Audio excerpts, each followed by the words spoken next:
So, the U.S. Department of Transportation reported that 75% of all fatally injured automobile drivers were intoxicated. So I think we may have seen this one before, right?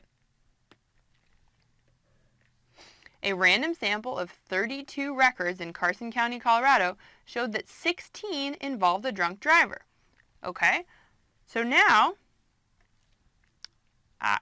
so use a 99% confidence interval. Okay, so this says confidence interval, but this is going to be kind of a trick. You have to be able to go between confidence intervals and hypothesis tests, and they're alpha. So Colorado showed that 16 involved a drunk driver. Use a 99% confidence interval to determine whether or not there is evidence that indicates the population proportion of driver fatalities related to alcohol is different than 75%.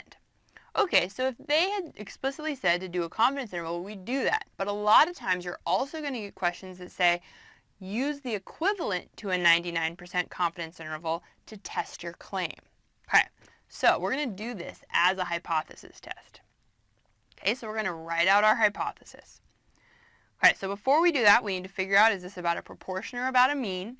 So it's kind of cheating because we have seen this problem before, but we double check and we look and say, okay, I'm not seeing the word mean anywhere. I'm not seeing the word standard deviation anywhere. They do tell me that I have this many successes, so it must be about a proportion.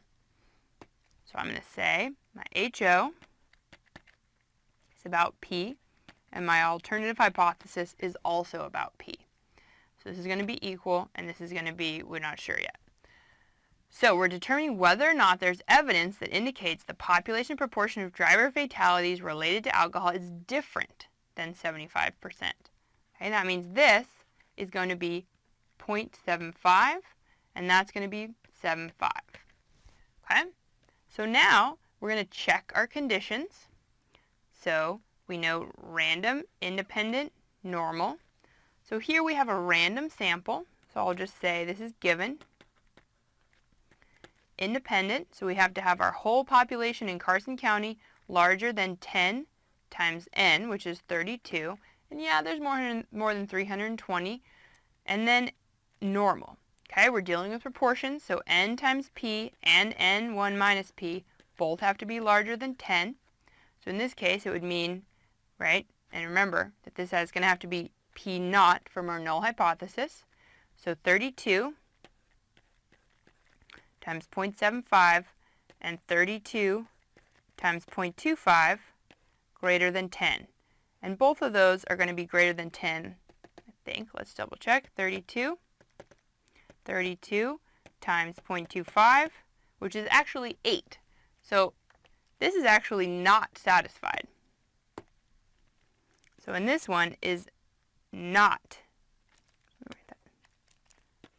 this is not greater than 10, because this equals 8. So we're going to say, may not be normally distributed, proceed with caution. So may not be normal, proceed with interpretation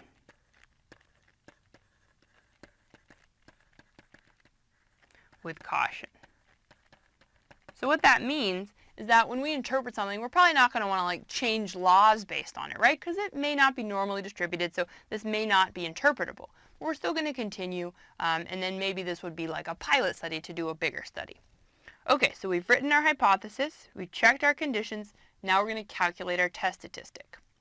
So we should know by now that our test statistic is going to be our point estimate, which in this case is p hat, minus our null hypothesis, p naught, over our standard error, which in the case of hypothesis tests for proportion is p naught, 1 minus p naught over n. So let's go through and find those pieces. So we know that x is 16, right? The number of successes, which is not really successful, but you know what I mean. X is 16. N, which is our whole sample size, is 32, which means that p hat is 16 over 32, which is 0.5. Okay, so we're going to go ahead and put that in. So we have 0.5 minus 0.75 over square root of 0.5 oops, not 0.5, sorry,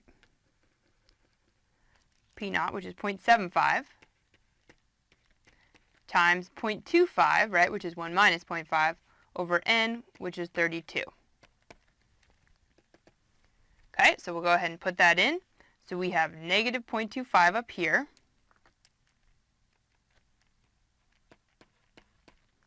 over 0.75 times 0.25 divided by 32, square root of that whole thing. So 0.306 is our standard error.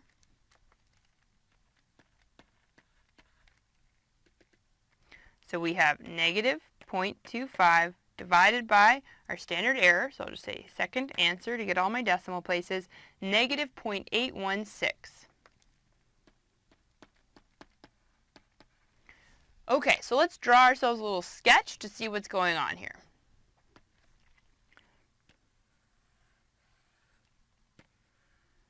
Okay, so here we know we're doing a two-sided test.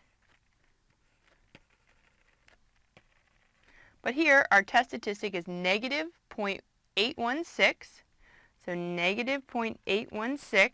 But we know that because this is a two-sided test, whatever p-value we look up, we're going to have to multiply it by 2 to get the real p-value. So let's go ahead and look this up. See if I can get back to my test statistic, or sorry, my z table. Almost there.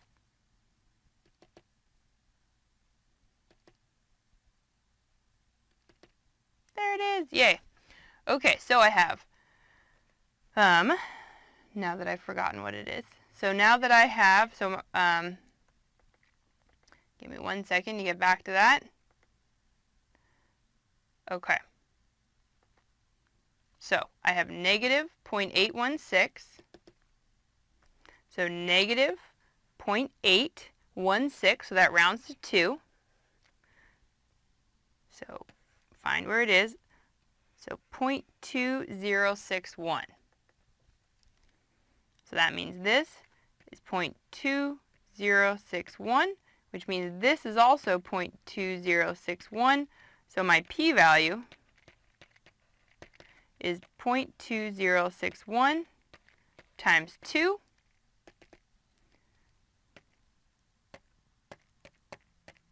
Which is 0.412. So I'm going to go ahead and do that in my calculator, double check that it's correct. So we go stat test.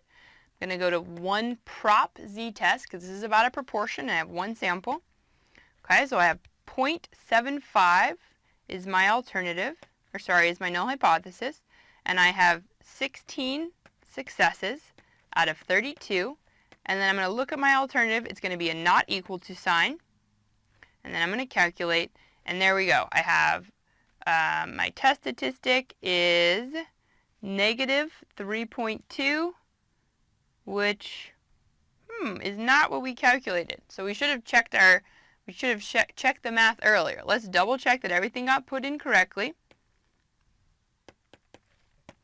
Okay, so we have our null hypothesis is 0.75. We have 16 out of 32, and we have not equal to. Okay, well, I must have done some algebra wrong in here, so my apologies for that.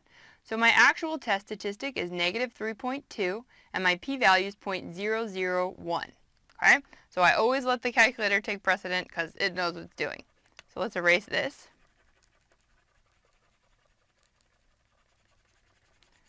So my p-value 0.001, and that's what happens when you try to do math in too small an area. So I'm actually going to recalculate this just to see what happened. So I have 0.75, so I'll do it with, okay. So I have 0.75 times 0.25 divided by n, which is 32. Okay, and I have well, that's what happened. My bottom number is definitely not correct here. It should be 0.076. So this should have been 0.076.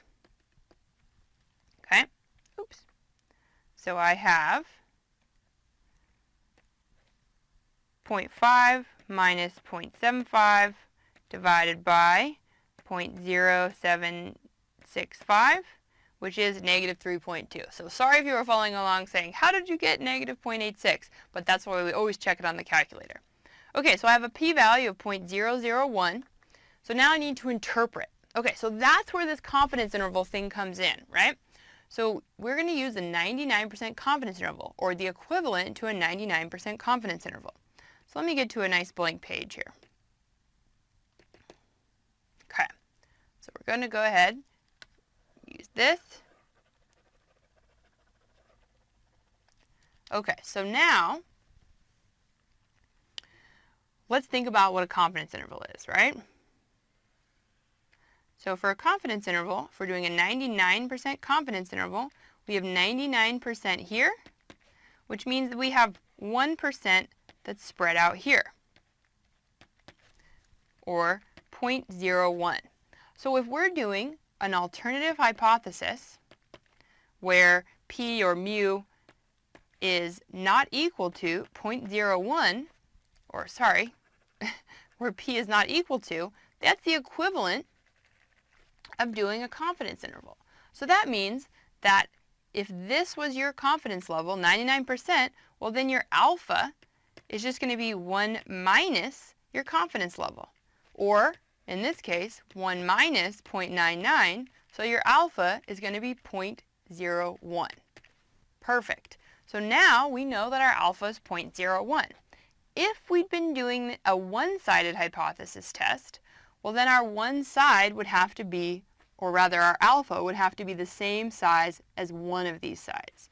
So let's say that our alternative had been that p was larger than something. Well, if in a confidence interval we have both these sides left over that are equal to 0.01, well this little area here would be 0.01 divided by 2, so that would mean that our alpha would be 0.01 divided by 2, or 0.005. So hopefully you understand that you can switch between confidence intervals and hypothesis tests. So let's go ahead and do our interpretation now that we know our alpha should be 0.01 because we're doing something equivalent to a 99% confidence interval and we're doing a two-sided hypothesis test. So because our p-value equals, and let's double check what it equals. All right, so stat, test, 1 prop z test, we have it all in here already. It equaled 0.001,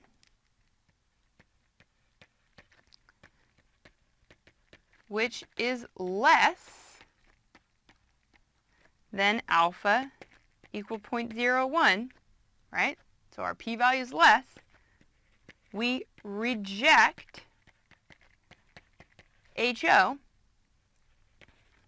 and have evidence, and do have, I should say, because I've been saying do and do not,